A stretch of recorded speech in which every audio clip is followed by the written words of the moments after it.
एवढी भारी बघा ताजी टवटवीत मेथीची भाजी आता बाजारात आले आणि जे ते उठते आणि फेमस अशी त्याची लसुणी मेथी करते. म्हटलं काय तरी आपण जरा युनिक करावं, तर तुम्हाला पटणार नाही असल्या भारी या मेथीच्या वड्या होत आहेत. तुम्ही आळूच्या वड्यांना पण विसरून जाल, गॅरंटी आहे माझी. त्यासाठी काय करायचंय, मेथीची भाजी स्वच्छ पहिली धुवून ती बारीक अशी चिरून घ्यायची. मिक्सरच्या भांड्यात आलं, लसूण, मिरची, कोथिंबीर, जिरं घ्यायचं, त्याचं चांगलं बारीक असं वाटण करायचं. 1 वाटी बेसन पीठ घ्यायचं, त्याच्यात 2 चमचे तांदळाचं पीठ घालायचं. तिखट, मीठ, हळद, ओवा, पांढरे तीळ घालायचे आणि पाणी घालून भजीच्या पिठासारखं पीठ आपल्याला बघा तयार करायचंय.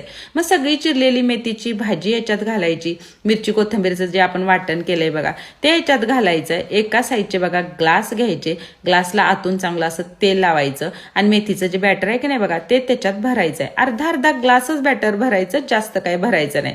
ग्लास चांगला टॅप टॅप करायचा आणि हे वापरायला ठेवून द्यायचं आहे बघा 15 ते 20 मिनिटं. नंतर हे जर असं थंड होऊ द्यायचं आणि मगच ग्लासमधून असं अलगद बघा बाहेर काढायचं. थंड झाल्यावर वड्या अशा मग कट करायच्या आणि छान मीडियम गॅसवरती वड्या अशा तळून घ्यायच्यात. तुम्ही शालो फ्राय सुद्धा त्या करू शकता. तर मस्त कुरकुरीत अशा या मेथीच्या वड्या बघा तयार झालेत. आता ज्यांना मेथी आवडत नाही की नाही त्यांच्या नकळत त्यांच्या पोटात बिंदास्त अशी मेथी ढकलून द्यायची. तर माझ्याकडे ऑर्डिनरीची बघा ही स्नॅक बॅग होती, त्याच्यात काही वड्या मी पॅक केल्या आणि शेजारी पाठवून दिल्या. नक्की करून बघा आणि जाता जाता तेवढं सबस्क्राईब करा.